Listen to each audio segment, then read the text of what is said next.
আসসালামু আলাইকুম। আজকের ভিডিওটি টেকনিশিয়ানদের জন্য। যারা টেকনিশিয়ান তারা ভিডিওটি এড়িয়ে যাবেন না। আপনারা একটা ফোন সার্ভিসিংয়ের সময় ফোনের যে ইএমএমসি নষ্ট এটা কিভাবে বুঝবেন তা এই ভিডিওর মাধ্যমে জানতে পারবেন। এবং ভিডিওটিতে দেখানো হবে একটা ফোন আপনার কাছে আসলে কি সিমটম দেখে আপনি ধরে নেবেন যে এটা ইএমএমসি প্রবলেম। হাতের ফোনটির মডেল হলো স্যামসাং A10s মডেলের ফোন। ফোনে যখন চার্জ দেওয়া হয় ফোনে তখন এই স্ক্রিনে যে লোগো আসে, চার্জিংয়ের যে লোগো আসে, লোগোটা এসে দাঁড়িয়ে থাকে। তা আমি যখন ফোনটা চার্জে দেব, দিলে আপনারা দেখতে পারবেন যে এটা কি ধরনের সমস্যা। দেখুন, ফোনটাতে যখন চার্জ কানেকশন দেওয়া হলো, দেওয়ার পরে এখানে একটা লোগো সিম্বল এসছে, কিন্তু স্যামসাং যে লেখা আসে অথবা এখানে যে চার্জিংয়ের লোগো আসার পর যে পার্সেন্ট শো করে এটা কিন্তু শো করছে না। তো অনেকে মনে করবেন যে এটা চার্জিং আইসি সমস্যা, এটা চার্জিং সেকশনের সমস্যা, পোর্টের সমস্যা হতে পারে, রেবনের সমস্যা হতে পারে, এই ধরনের সমস্যা কিন্তু অনেকে মনে করেন, কিন্তু আসলে কিন্তু এইরকম না। আমরা আজকে জানবো এটা কি ধরনের প্রবলেম হয়ে থাকে এবং এটার সলিউশনটা কি। তা আমরা এখন কম্পিউটার স্ক্রিনে যাব এবং এখান থেকে আমরা যে মোবাইলে যে আনলক টুল আনলক করার জন্য ব্যবহার করি এই টুলসটি ব্যবহার করব। এজন্য আমরা প্রথমে মিডিয়াটেকের যে অপশন আছে এটা সিলেক্ট করব। দেখুন এই যে টুলসের যে অপশনটা আছে মিডিয়াটেক, এটা সিলেক্ট করব। করার পর আমরা এখান থেকে প্রিলোডার সিলেক্ট করব।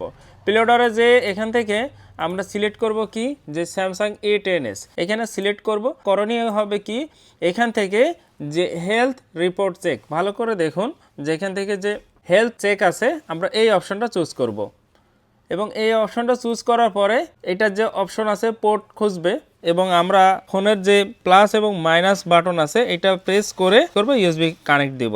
মোবাইলে সফটওয়্যার দেওয়ার ক্ষেত্রে একটা বিষয় খেয়াল করতে হবে যে কম্পিউটারে যখন আপনি ইউএসবি কানেকশন দিবেন, ইউএসবি পোর্ট এনাবল করবেন বা বুট করাবেন, সেক্ষেত্রে আপনাকে কিছু বিষয় ফলো করতে হবে।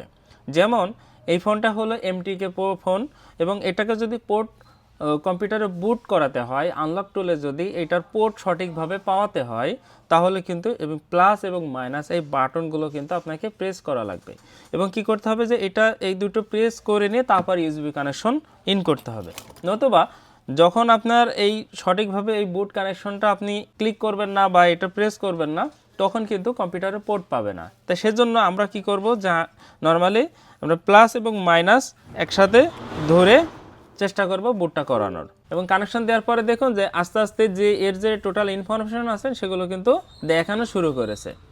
এবং এখানে হচ্ছে মূল পয়েন্ট, এই eMMC pre UL is urgent, 90% of the reserve block are consume.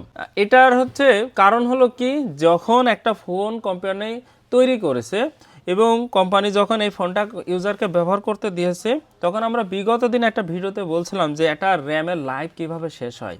Company কি করছে যে এটার 5 বছর 6 বছর এরকমভাবে একটা টাইম নির্ধারণ করে দেয়।